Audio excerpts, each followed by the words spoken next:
시아버지의 유산을 독식하려 만삭 며느리를 엄동설 안에 내쫓은 악덕 시어머니. 여러분, 지금 보시는 이 여인을 기억해 두십시오. 불과 한 시즌 전까지만 해도 저 여인은 고을에서 가장 거들먹거리던 인물이었습니다. 최고급 비단으로 지은 원삼을 걸치고 하인 10명을 거느리고 다니며 지나가는 사람마다 굽실굽실 저를 올리게 만들던 바로 그 여인. 그런데 지금 이 순간 저 여인은 차디찬 흙바닥에 무릎을 꿇고 있습니다. 비단옷은 진흙투성이가 되었고 곱게 올렸던 머리채는 헝클어져 얼굴을 덮었습니다. 그 입에서는 단 하나의 말만이 흘러나오고 있었습니다. 살려주십시오. 제발, 살려만 주십시오. 저 오만방자하던 여인을 이토록 처참한 꼴로 만든 것은 무엇이었을까요? 하늘이 내린 천벌이었을까요? 아니면 사람이 내린 심판이었을까요? 오늘 여러분께 들려드릴 이야기는 피도 눈물도 없이 탐욕을 부리던 한 여인과 그 여인에게 모든 것을 빼앗기고도 끝내 살아남은 한 며느리의 이야기입니다. 이야기는 10년 전 매서운 눈보라가 온 세상을 집어삼키던 어느 겨울밤으로 거슬러 올라갑니다.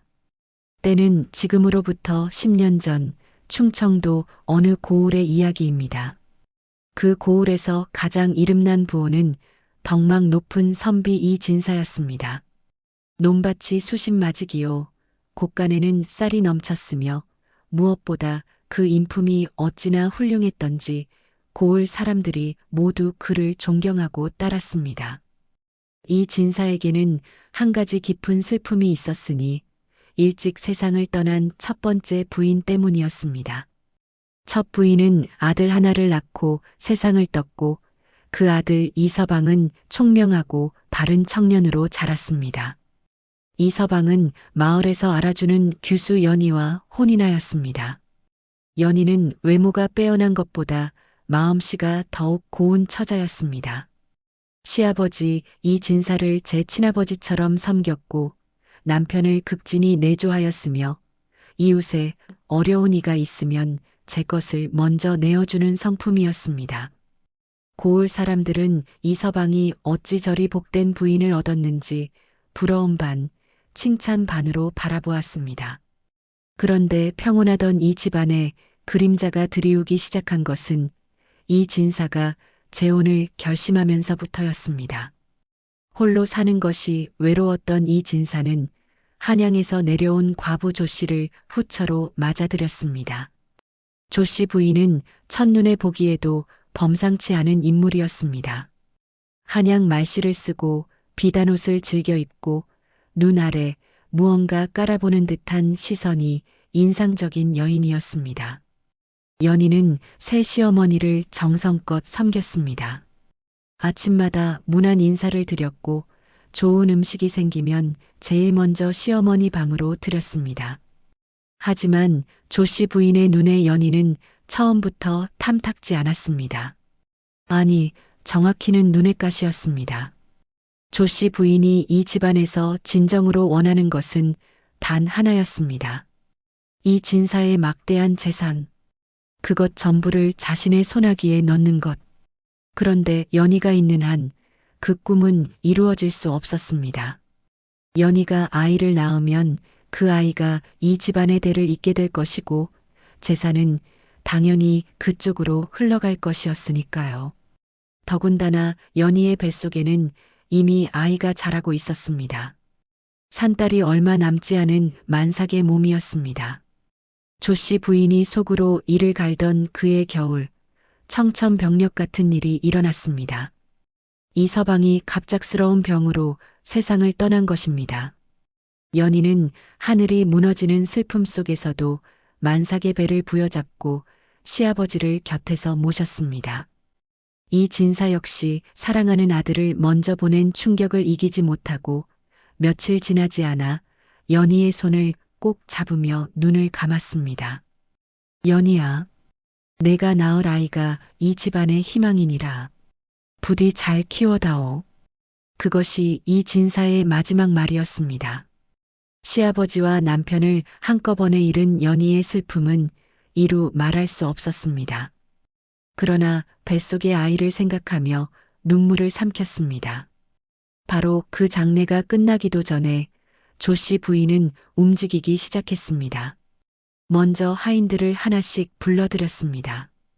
방문을 굳게 닫은 채 무언가를 속삭이며 손에 엽전 꾸러미를 쥐어주었습니다. 하인들의 눈빛이 흔들렸습니다. 주저하는 자도 있었습니다. 하지만 엽전 꾸러미는 사람의 양심보다 무거운 법이었습니다. 며칠이 지났습니다. 조 씨 부인은 마을의 유지들과 하인들을 대청마루에 모두 불러 모았습니다.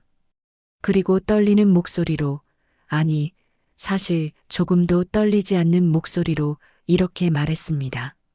내 차마 입에 담기도 부끄러운 말을 해야겠소이다. 이 집 며느리 연희가 지아비가 병중에 있는 동안 외간 남자와 몸을 섞었다는 것을 제 눈으로 똑똑히 보았소이다. 대청마루가 술렁였습니다. 연희는 그 자리에서 벼락을 맞은 듯 굳어버렸습니다. 마마님, 그것은 결코 사실이 아니옵니다. 제가 어찌 그런...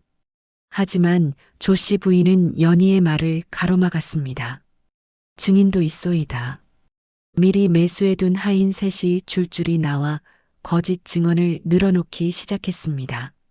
하나같이 조 씨 부인이 불러준 대로 달달 외운 말들이었습니다. 연희는 무릎을 꿇고 울부짖었습니다. 하늘이시여, 제발 굽어 살피소서. 저는 결백하옵니다. 하지만 이미 여론은 기울어져 있었습니다. 조 씨 부인의 치밀한 준비 앞에 연희의 절규는 허공을 맴돌 뿐이었습니다. 그날 밤이었습니다. 눈보라가 몰아쳤습니다. 세상 모든 것을 집어삼킬 듯 거센 바람이 울부짖던 그 밤, 조 씨 부인은 하인을 시켜 연희의 방문을 박차고 들어오게 했습니다. 나가거라. 단 두 글자였습니다. 마마님, 제 뱃속의 아이가 지금 산딸이 다 되었습니다. 제발, 지금 당장 나가지 못하겠느냐? 연희에게 허락된 것은 몸에 걸친 호돛 한 벌뿐이었습니다. 속옷도 없었습니다.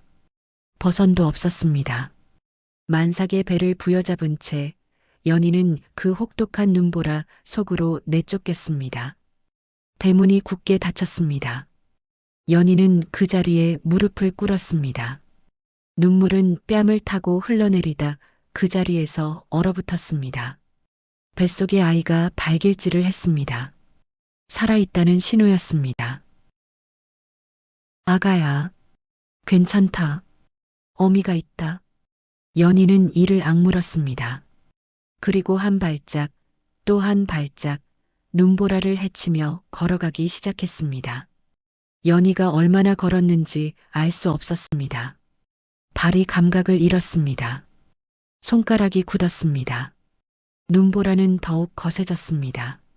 세상이 온통 하얗게 지워지고 있었습니다. 그때였습니다. 발이 미끄러졌습니다. 연희는 쓰러졌습니다. 차디찬 눈 위에 엎어진 채 연희는 눈을 감았습니다. 포근한 것이 온몸을 감싸는 것 같았습니다. 아, 이렇게 눈을 감으면 편안해지는구나. 그 순간 뱃속에서 다시 한번 아이가 발길질을 했습니다. 안 된다. 연희는 눈을 떴습니다. 손으로 눈을 헤치며 일어섰습니다. 허리가 끊어질 것 같았습니다. 무릎이 떨렸습니다. 그래도 일어섰습니다. 음악 극적 전환, 조금씩 힘차게. 그렇게 한 시즌을 더 걸었을 때였습니다. 산속 어딘가에서 희미한 빛이 보였습니다. 낡디 낡은 움막이었습니다. 문짝이 반쯤 떨어져 있고 지붕은 군데군데 뚫려 있었지만 그래도 바람만은 막아주는 공간이었습니다. 연희는 그 움막 안에 쓰러졌습니다. 그리고 그날 밤 아무도 없는 그 어둡고 차가운 움막 안에서 연희는 홀로 아들을 낳았습니다. 산파도 없었습니다. 뜨거운 물도 없었습니다. 고통을 나눌 사람 하나 없었습니다. 오직 연희 혼자였습니다. 아이의 울음소리가 움막을 울렸을 때 연희는 그 아이를 자신의 저고리 안에 품으며 중얼거렸습니다. 잘 왔다, 아가야. 잘 왔어. 어미가 여기 있다. 그 눈물이 얼지 않은 것은 그 눈물이 너무도 뜨거웠기 때문이었습니다. 봄이 오고 여름이 가고 또 겨울이 왔습니다. 연희는 살아남았습니다. 낮에는 산에서 나무를 캐고 밤에는 삭바느질을 했습니다. 눈이 침침해지도록 바느질을 해도 손에 쥐어지는 것은 보잘것없는 엽전 몇잎이었지만 연희는 그것으로 아들에게 밥을 먹였습니다. 아들의 이름은 이준이라 지었습니다. 돌아가신 시아버지가 살아계실 때 말씀하셨던 이름이었습니다. 이준은 영특하고 밝은 아이였습니다. 어미의 고생을 아는지 모르는지 언제나 해맑게 웃었습니다. 그 웃음이 연희의 유일한 버팀목이었습니다. 한편 이 집안의 새 안주인이 된 조씨 부인의 삶은 어떠했을까요? 연희를 내쫓은 조씨 부인은 그야말로 세상을 얻은 듯 살았습니다. 이 진사의 막대한 재산을 고스란히 차지했고 고을에서 가장 호화로운 잔치를 열었습니다. 하인들에게는 더욱 고압적으로 굴었고 이웃 백성들을 깔보기 시작했습니다. 그러나 탐욕이라는 것은 채울수록 더 커지는 법이었습니다. 조씨 부인은 재물이 넘쳐나도 불안했습니다. 혹여 연희가 살아 돌아와 진실을 밝힐까봐, 혹여 자신의 죄가 드러날까봐 늘 촉각을 곤두세우며 살았습니다. 그래서 선택한 것이 권력이었습니다. 이 고을의 사또, 엄사또는 백성들 사이에서 이미 악명이 높은 인물이었습니다. 곡식 창고를 멋대로 열어 재배를 채우고 세금을 2배, 3배로 뜯어내며 자신에게 굽히지 않는 자는 억울한 죄를 씌워 가두는 탐관오리였습니다. 조씨 부인과 엄사또는 금방 통했습니다. 조씨 부인은 사또에게 막대한 뇌물을 바쳤습니다.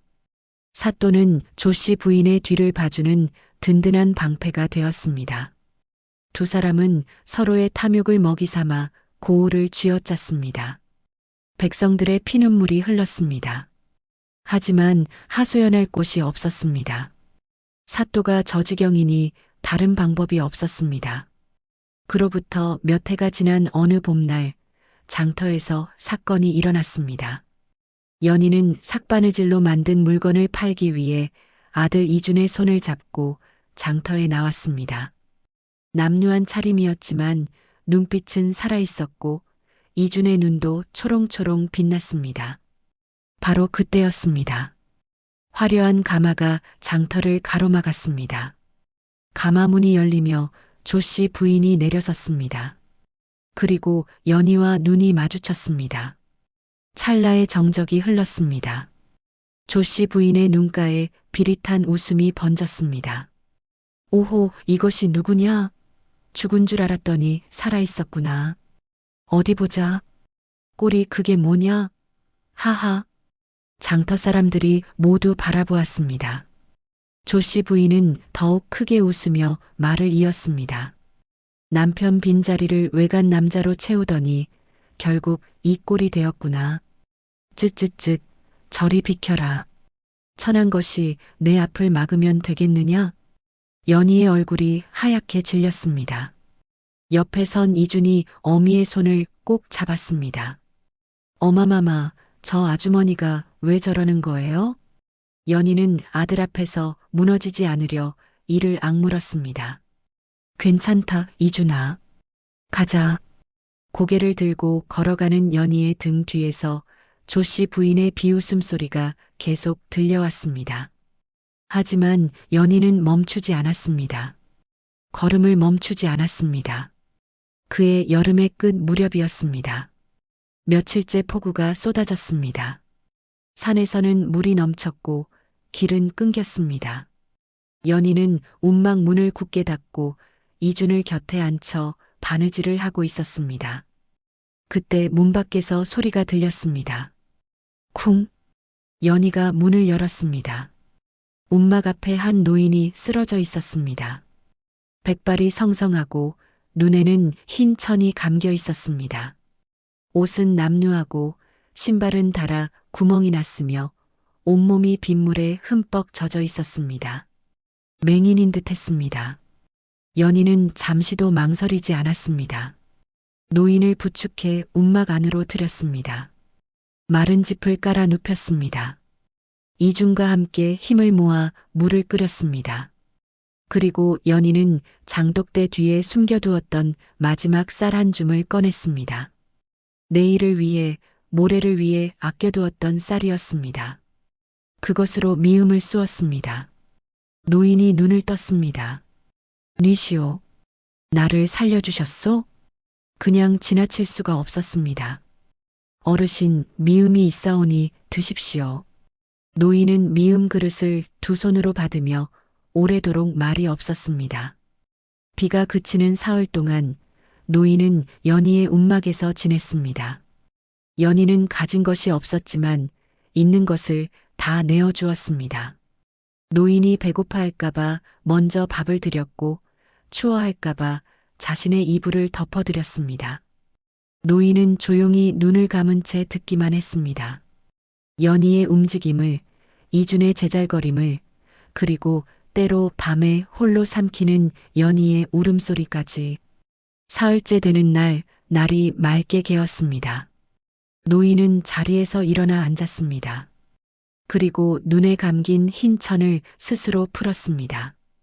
눈이 보이고 있었습니다. 서늘하고 깊은 눈빛이었습니다. 허름한 옷과는 전혀 어울리지 않는 무언가를 꿰뚫어 보는 듯한 눈이었습니다. 아씨, 솔직히 말씀드리겠소. 연희가 굳었습니다. 나는 맹인이 아니오. 나는 지금 이 고을의 실상을 살피라는 명을 받고 내려온 사람이요. 연희의 눈이 커졌습니다. 노인은 낮고 침착한 목소리로 계속 말했습니다. 이 고을 사또의 비리가 도성까지 소문으로 들려왔소. 백성들의 눈물이 하늘에 닿았소. 나는 그것을 직접 확인하러 내려온 것이오. 그는 잠시 멈추었다가 말을 이었습니다. 그런데 이곳에서 사또의 비리보다 더 기가 막힌 이야기를 들었소. 아씨가 겪으신 일을 내게 소상히 말씀해 주시겠소? 하나도 빠짐없이. 연희는 떨리는 목소리로 입을 열었습니다. 만삭의 몸으로 내쫓기던 그날 밤부터 눈보라 속을 홀로 걷던 일, 차가운 움막에서 아들을 낳던 일 삭바느질로 연명하던 세월, 그리고 장터에서 당한 수모까지. 연희는 한 글자도 빠뜨리지 않고 이야기했습니다. 말이 끝날 무렵 연희의 눈에서 눈물이 흘렀습니다. 노인은 오래도록 침묵했습니다. 그리고 천천히 자리에서 일어섰습니다. 아씨, 하늘은 살아있소. 노인은 그 한마디를 남기고 조용히 움막을 나섰습니다. 연희는 그가 사라지는 뒷모습을 멍하니 바라보았습니다. 이준이 어미의 손을 잡았습니다. 어마마마, 저 할아버지 누구예요? 글쎄다, 이준아. 연희는 알 수 없었습니다. 다만 가슴 한켠에 오랫동안 느끼지 못했던 무언가가 스며드는 것을 느꼈습니다. 신락 같은 것이었지만 분명히 따뜻했습니다. 희망이었습니다. 그로부터 2달이 지났습니다. 고을 전체가 들썩였습니다. 조씨 부인의 환갑잔치 소식 때문이었습니다. 본체 대청마루부터 바깥채까지 오색 천막이 펼쳐졌고 악공들이 동원되었습니다. 각지에서 갖가지 진미가 들어왔습니다. 고을 이름께나 있다는 사람들, 사또와 그 수아들, 이런저런 마름과 지주들이 모두 초대를 받아줄 줄이 들어왔습니다. 사또는 상석에 당당히 앉아 연신 술잔을 기울였습니다. 조씨 부인, 오래오래 사시오. 앞으로도 우리 사이 변치 말고 지내봅시다. 하하. 조씨 부인은 화려한 비단 원삼을 입고 사방에 웃음을 뿌렸습니다. 평생 이보다 더 완벽한 날은 없을 것 같았습니다. 잔치가 한창 무르익어 갈 때였습니다. 사또가 술잔을 높이 들었습니다. 자, 모두 한 잔씩 드시오. 오늘 이 좋은 날에 우리 고을의 번영을. 그 순간이었습니다. 대문이 박살났습니다. 암행어사 출두요. 천지를 뒤흔드는 그 소리와 함께 포졸들이 사방에서 쏟아져 들어왔습니다. 어사 깃발이 나부꼈습니다. 잔치판이 순식간에 아수라장이 되었습니다. 술상이 뒤집어졌습니다. 진수성찬이 바닥에 나뒹굴었습니다. 귀한 손님이라며 득에양양하게 앉아있던 자들이 저마다 달아나려 했지만 포졸들이 사방을 에워싸고 있었습니다. 조씨 부인의 얼굴이 백지장이 되었습니다. 사또는 벌벌 떨며 자리에서 일어나려다 그대로 주저앉았습니다. 인파를 가르며 한 인물이 걸어 들어왔습니다. 관복이었습니다. 엄정한 기품이 온몸에서 흘러나왔습니다. 그 얼굴을 본 조씨 부인의 입이 벌어졌습니다. 2달 전 자신의 집 앞 장터에서 보았던 바로 그 남루한 행색의 노인이었습니다. 아니, 그 전에 어디선가 보았던 것 같은데. 그렇습니다. 연희의 움막을 드나들던 그 노인이었습니다. 나는 임금께서 이 고을 실상을 살피라 명하신 우의정 이하겸이요. 낮고 무게 있는 목소리가 잔치터를 압도했습니다. 이 고을 사또 엄필수는 들으라. 재임 기간 중 세금을 불법으로 삼배 징수하고 곡식 창고를 사적으로 유용하고 죄 없는 백성 7을 억울하게 옥에 가둔 것. 이 모든 죄상의 증거가 이미 확보되어 있소. 사또의 얼굴이 시체처럼 창백해졌습니다. 그것은 오해이옵니다. 어사 나으리. 또한 우의정의 눈길이 조씨 부인에게로 향했습니다. 조씨 부인의 다리가 떨렸습니다. 이 고을, 이 진사 가문의 며느리 연희에게 없는 죄를 씌워 내쫓고 막대한 재산을 불법으로 독식한 조씨 부인. 하인을 매수하여 거짓 증언을 꾸민 것, 만삭의 부인을 한겨울에 내쫓아 죽음의 위기에 빠뜨린 것. 그 죄상 또한 낱낱이 밝혀졌소. 하나씩 거짓으로 꾸며진 것들이 모두 벗겨져 나갔습니다. 매수된 하인들의 진술이 이미 확보되어 있었습니다. 비리 장부도 압수되어 있었습니다. 조씨 부인이 사또에게 바친 뇌물 목록도 상세히 적혀 있었습니다. 조씨 부인은 그 자리에 털썩 무릎을 꿇었습니다. 살려주십시오. 제발 살려만 주십시오. 아까 잔치판에서 그토록 호기롭게 웃던 입에서 이제 그 말만이 흘러나왔습니다. 화려한 비단 원삼이 흙먼지 속에서 구겨졌습니다. 포승줄이 묶였습니다. 사또는 즉시 파직되어 귀향길에 올랐습니다. 재임 기간 중 빼앗은 재물은 모두 몰수되어 백성들에게 돌려주어야 했습니다. 조씨 부인은 이 진사 가문에서 빼앗은 재산 전부를 몰수당했습니다. 그리고 관노비로 전락하는 판결을 받았습니다. 평생 비단만 두르고 살던 여인이 이제 남의 손발이 되어 살아야 하는 신세가 되었습니다. 매수되었던 하인들도 각자의 죄에 따라 처벌을 받았습니다. 잔치터가 고요해졌습니다. 우의정 이하겸은 직접 연희의 움막을 찾았습니다. 연희는 여느 날과 다름없이 이중과 함께 앉아 바느질을 하고 있었습니다. 문을 여는 소리에 고개를 들었습니다.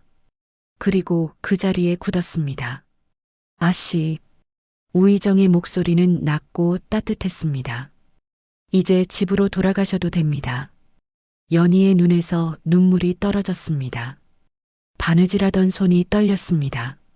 무릎에 놓인 천 조각이 흘러내렸습니다. 그토록 기다리던 말, 그토록 원하던 말인데 막상 듣고 나니 말문이 막혔습니다. 이준이 어미 옆에서 눈을 동그랗게 떴습니다. 어마마마, 집이 생겼어요? 연희는 아들을 끌어안았습니다. 그리고 한참을 울었습니다. 눈보라 속에서도 참았던 눈물, 새벽마다 삼켰던 눈물, 장터에서 조롱당하며 고개를 들고 걸으면서 흘리지 않으려 했던 눈물이 이제 모두 흘러내렸습니다. 이주는 어미가 왜 우는지 몰라도 어미와 함께 울었습니다. 연희는 이 진사 가문의 안주인 자리를 되찾았습니다. 하지만 연희가 돌아온 그 집은 예전의 그 집이 아니었습니다. 조씨 부인이 있던 그 집이 아니었습니다. 그것은 연희와 이준이 이제 함께 새로 써내려갈 이야기의 시작점이었습니다. 연희는 부를 과시하지 않았습니다. 오히려 그 재산으로 어려운 이웃을 도왔습니다. 겨울이 되면 마을에 소못을 나누었고 가뭄이 들면 곳간을 열었습니다.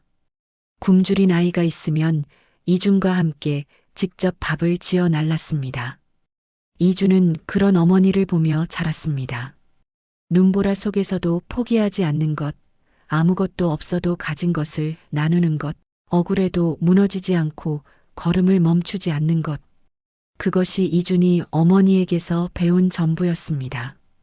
그리고 그것으로 충분했습니다. 내레이터 목소리 차분하게. 여러분, 오늘 연희의 이야기를 들으셨습니다. 연희는 모든 것을 빼앗겼습니다. 남편을, 집을, 재산을, 이름을.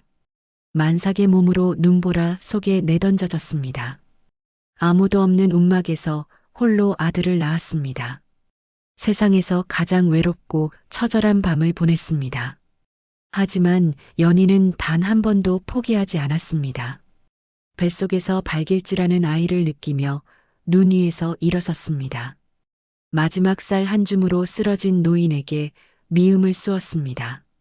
장터에서 조롱을 당하면서도 고개를 들고 걸어갔습니다. 그 한 걸음 한 걸음이 쌓여 결국 하늘이 응답했습니다. 탐욕은 스스로 무너집니다. 늘 그래왔습니다. 하지만 선한 마음은 아무리 짓밟혀도 결국 피어납니다. 늘 그래왔습니다. 오늘 여러분의 삶이 눈보라 같다면 기억해 주십시오. 연희도 일어섰습니다. 한 걸음이면 됩니다.